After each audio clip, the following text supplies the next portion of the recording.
March tricks you with a few warm, sunny days. Then Colorado goes boom, here's 2 feet of snow. March is the gardening preseason in Colorado.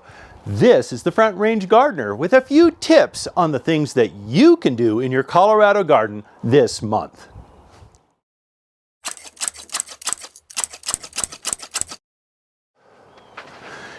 In March, the days are getting longer and warmer.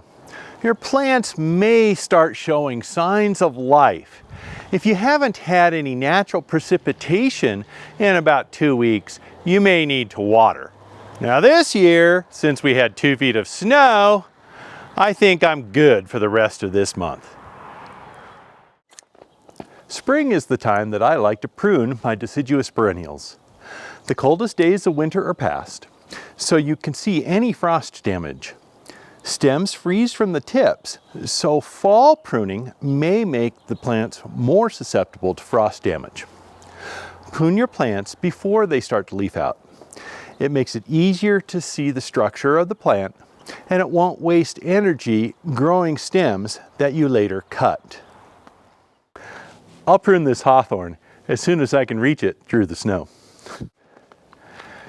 There are a variety of treatments to control insects, mites, and diseases that are applied before bud break and leaf out. I like to apply horticultural oil to control aphids on my roses and my hawthorn.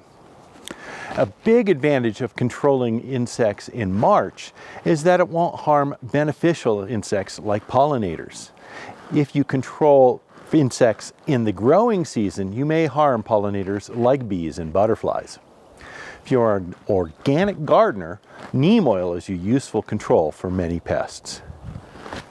Mix the horticultural oil in a garden sprayer according to the directions, then spray the plant thoroughly, wetting all of the surfaces.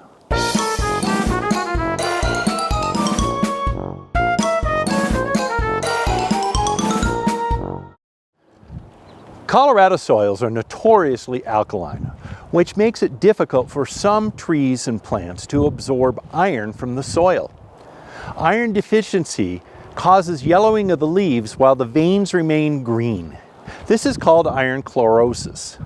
Susceptible trees include some varieties of maple, some oaks, aspen, and crabapple. Application of iron chelates prior to the growing season will prevent chlorosis. An iron chelate with EDDHA will be readily absorbed by trees and plants in the alkaline soils of Colorado. The instructions for the iron chelate say to use 1 to 4 tablespoons per inch of trunk diameter and then water it in thoroughly along the drip line of the tree. So I'm going to use about 3 tablespoons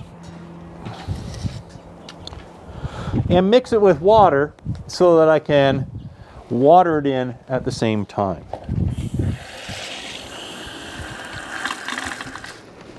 I'm going to apply the iron chelate along the drip line of this maple.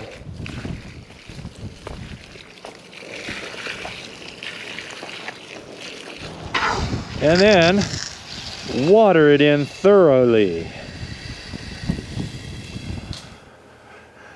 March is an ideal time to start plants from seed. It's about 2 months to the average date of last frost, which is about mid-May for most of the Front Range. However, many heat-loving plants like tomatoes and zinnias should be transplanted outdoors even later.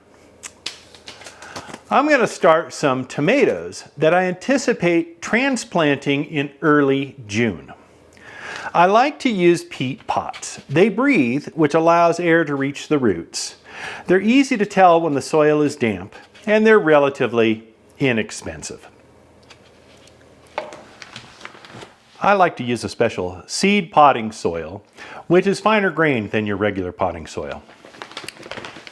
Fill the pots about 2/3 of the way with the seed starter soil.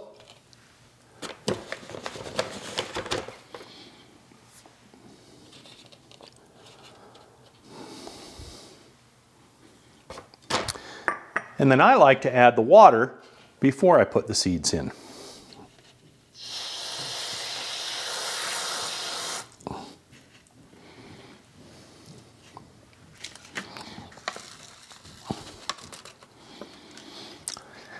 Then place at least 2 seeds into the pot. You can put more, but eventually we're going to thin it down to the one healthiest seedling.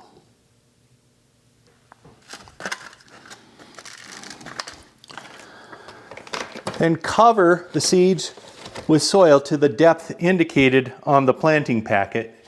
For these tomatoes, that's 1/4 inch.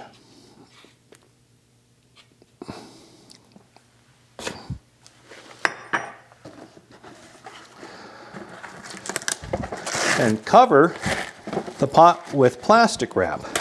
And this will keep humidity in the pot while the seed is trying to germinate. As soon as the seeds sprout, then you want to remove the plastic wrap.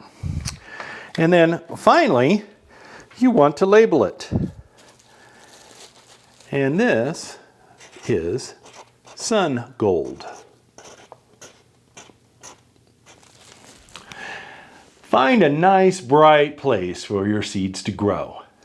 Heat-loving plants will sprout better if you use a heat mat to warm the soil.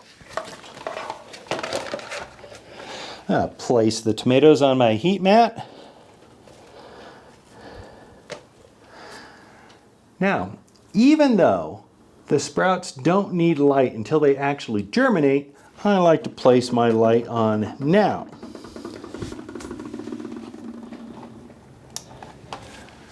Use a timer to make sure that they get 14 to 16 hours of light each day. When the seedlings sprout, remove the plastic wrap. When they have 2 sets of true leaves, then you thin it down to the most vigorous seedling. When it's time to transplant, remove the peat pot. Even though it's biodegradable, it still forms a barrier to roots and water. And now the tomatoes are ready to go. Do you like large, luscious flowers in summer? If so, be sure to like this video, because I'm going to show you how to get an early start. March is a good time to start tubers like dahlias or these tuberous begonias. I use the same peat pots that I use for tomatoes, but this time I'm going to use a regular potting soil. Fill the pot about 2/3 full.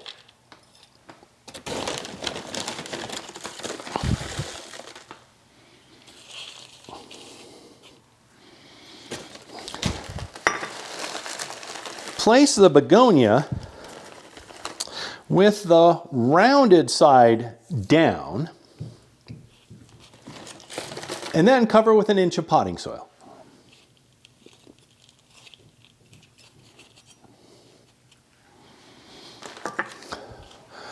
Water it thoroughly.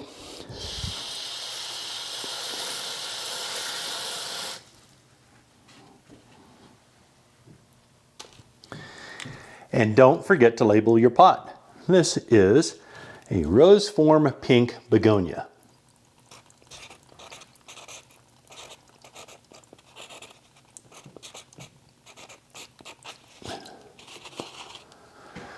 And now it's ready to place in a bright, warm room inside your house. These are a few ideas for gardening in March in Colorado. If you have some other tips for your fellow gardeners, why don't you leave those in the comments below. Get out in the Colorado sunshine this month and enjoy some happy gardening.